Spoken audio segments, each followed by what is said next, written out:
She texted me the morning her plane landed. A simple message, almost sweet, almost innocent. I'm ready to be your wife again. For a second, I just stared at the screen, feeling nothing but a dull ache where love used to live. Months ago, those words would have filled me with hope. But now, they only reminded me of everything that had already broken beyond repair. When she left for her Vegas trip, we were barely holding on.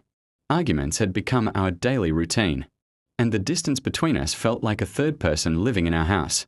She said she needed space, needed time, needed fun. I didn't argue.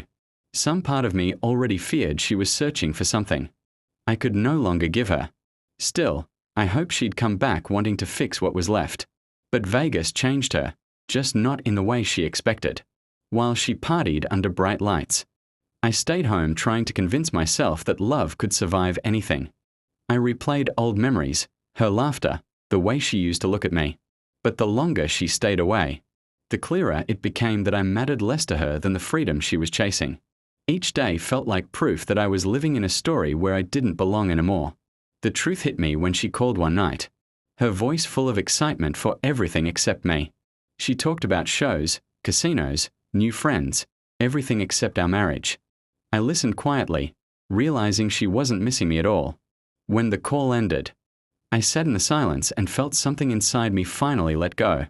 Moving on didn't happen overnight. It started with small things, going out with friends again, rediscovering hobbies, sleeping without waiting for her texts. And then, one ordinary afternoon, I met someone completely by accident. Her name was Sarah. She wasn't dramatic, she didn't play games, and she didn't make me feel like I had to fight for scraps of affection. She simply listened. And for the first time in months, I felt sane. I didn't rush anything with her. I was still healing, still trying to understand who I was without the constant chaos.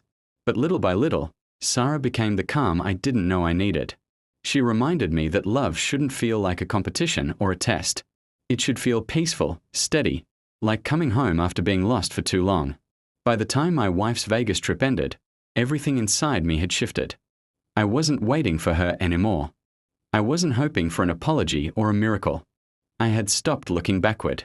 So when her message appeared on my phone, those words, "I'm ready to be your wife again," felt like they were coming from a stranger. I didn't respond immediately. I let the phone rest on the table while I sat with the truth. It was too late. She had left emotionally long before she ever packed her bags. And I had finally accepted that our story had reached its last page. Love can only survive if both people choose it, and she had chosen everything but me. When I finally typed my reply, my hands didn't shake.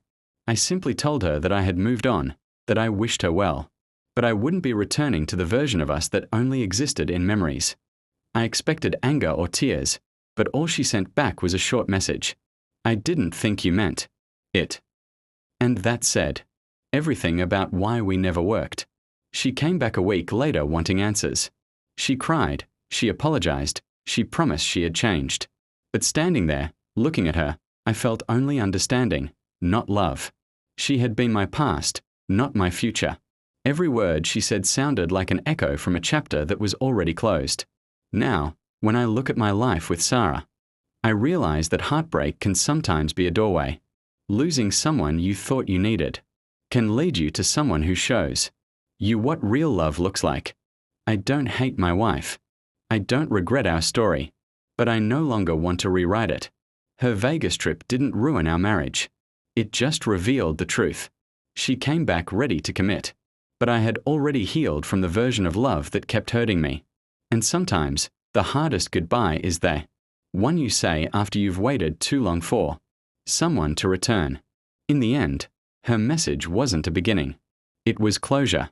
And in that quiet ending, I finally found the freedom to start again with someone who chose me without hesitation, without games, without needing to lose me first.